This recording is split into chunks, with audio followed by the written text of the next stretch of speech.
भारतीय स्वतंत्रता संग्राम में पूर्वोत्तर राज्यों के स्वाधीनता सेनानियों का उल्लेखनीय योगदान रहा है। भारत की आजादी की बात हो और वीरांगनाओं का जिक्र न हो तो आजादी अधूरी अधूरी सी लगती है।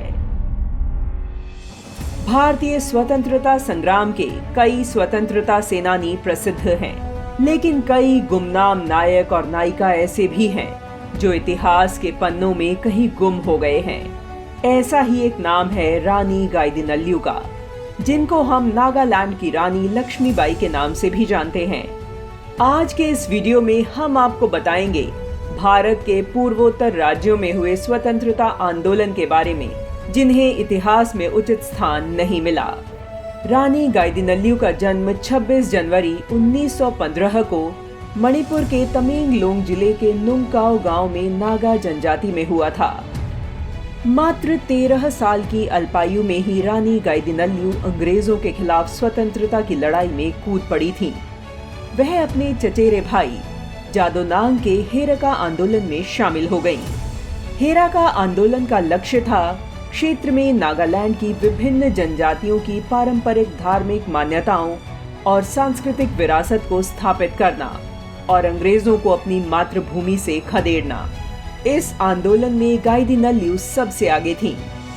जादोनांग का ये आंदोलन जब तक बड़ा रूप ले पाता, उससे पहले अंग्रेजों ने उन्हें गिरफ्तार करके 29 अगस्त 1931 को फांसी पर लटका दिया था,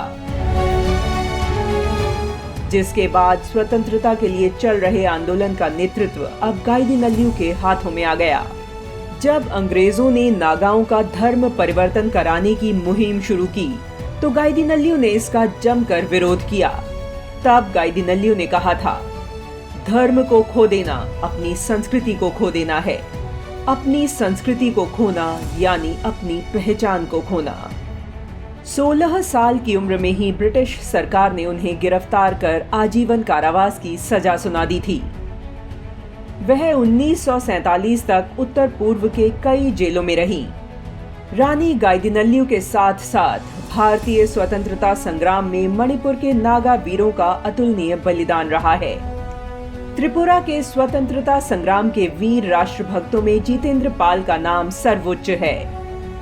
वर्ष 1932 से वर्ष 1935 तक उन्हें ब्रिटिश सरकार ने कई बार जेल भेजा था।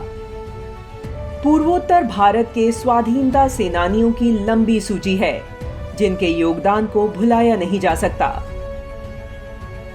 जिसमें वीर शंभुधन फोंगलो, मनीराम देवान, कियांग नंगबाहा, तजी मिंडरे, कुशल कुंवार, वीर टिकेंद्रजीत सिंह, कनकलता बरुआ, त्रिपुरा चंद्र सेन, त्रिलोचन पोखरेल, हेलेन लेप्चा जैसे स्वाधीनता सेनानी थे।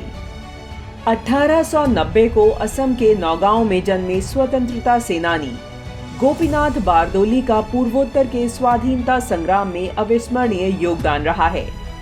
इनके प्रयासों से ही असम चीन और पूर्व पाकिस्तान से बचकर भारत का हिस्सा बन सका। अंग्रेजों के खिलाफ 1857 में मेरठ शहर में हुए विद्रोह को भारतीय स्वतंत्रता के प्रथम युद्ध के रूप में तो हम सभी जानते हैं, लेकिन असम और त्रिपुरा के सिपाहियों ने भी वर्ष 1857 में अंग्रेजों के खिलाफ विद्रोह किया था। इतिहास के पन्नों से दूर ये गाथाएं आज भी लोकगीतों में जीवित हैं, क्योंकि आजादी के बाद इतिहासकारों ने उनकी गाथाओं को उचित स्थान नहीं दिया। आज सरकार की सकारात्मक पहल से माटी पर मर मिटने वाले शूरवीरों की गाथाएं जन जन तक पहुंच रही हैं।